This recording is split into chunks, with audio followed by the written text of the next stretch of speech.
And I think it's a wake-up call for a lot of these guys, like a Greg Doucette, for example, that basically half their channel is just talking trash about other people in bodybuilding.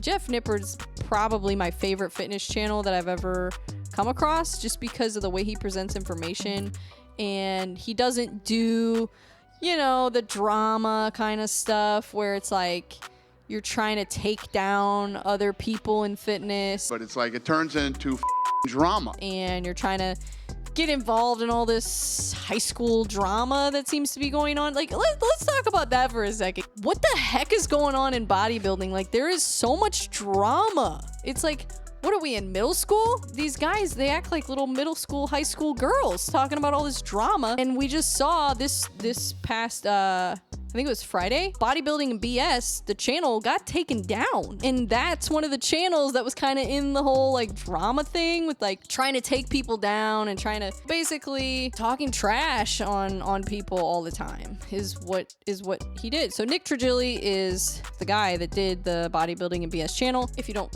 know who that is, and I actually watched his channel. I was subscribed to his channel and I really liked a lot of his videos, but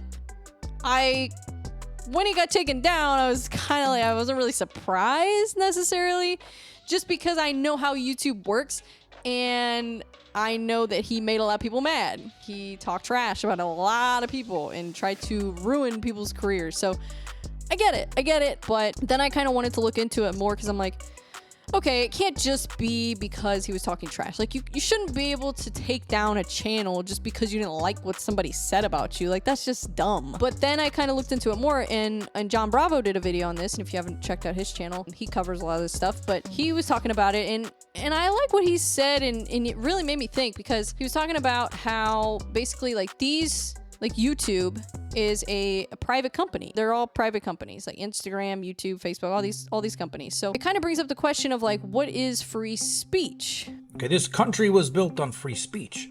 But when they say free speech, okay, it doesn't include a private company like YouTube and others. If Greg Doucette lived in the United States, you could technically go to his house, bring a bunch of people, and scream that he's a munchkin midget all day and night, and he's an and they can't do nothing about it. That's what he was saying. Like, free speech is you go outside and you can yell, you know, whatever you want about whoever you want, and it's fine.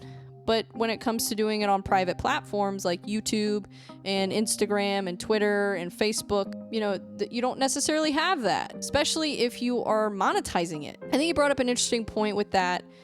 But it also should be a huge wake-up call to creators, because if you look at the guidelines, and Jon talked about this in his video, where if you look at the guidelines, if you've ever been banned by YouTube, or if you've ever had a channel taken down, technically, if you create a new channel or you have anybody on your channel that has been banned, technically that is against YouTube guidelines. Nick has a channel before that he got banned from YouTube. Now, YouTube has a policy.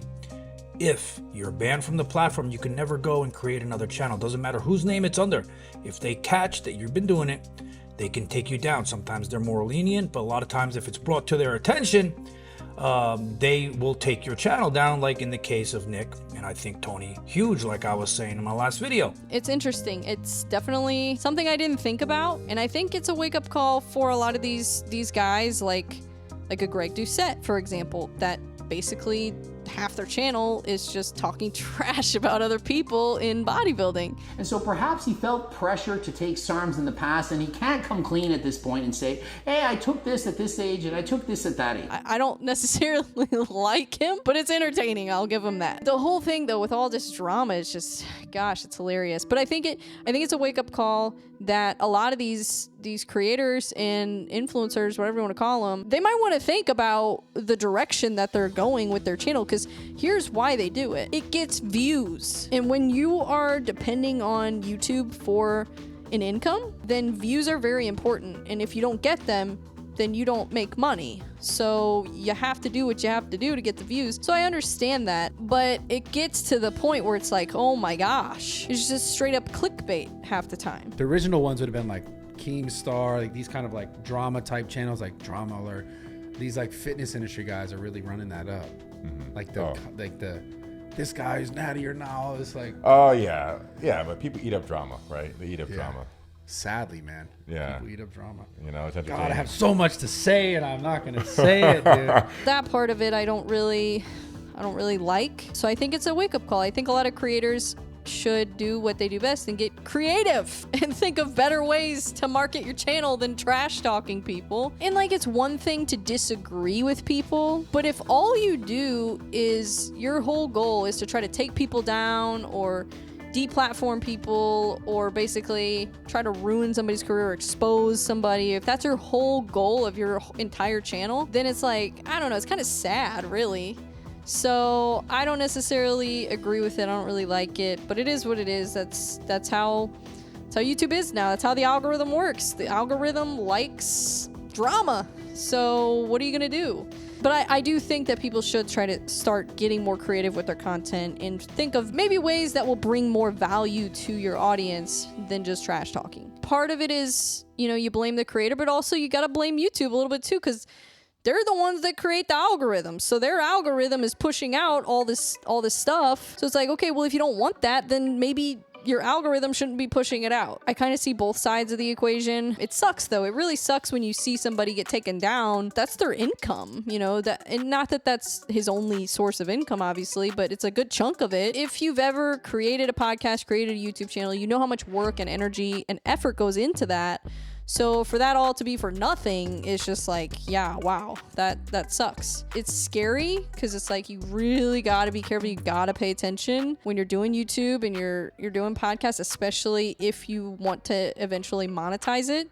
You got to be really careful, and it should be a wake-up call to a lot of people to go actually read the community guidelines. Read them. I am probably going to go and read every word of the community guidelines after that, because the last thing I want is to work my butt off on my channel and it get taken down. It's a crazy world we live in, but sometimes things just happen. You got to roll with the punches. So we'll see. I'll be curious to see if YouTube actually will allow him to have a channel again, or if they bring back his channel, or if he's got to start all over and do something else. If he has to go to Rumble, or I don't know. We'll see.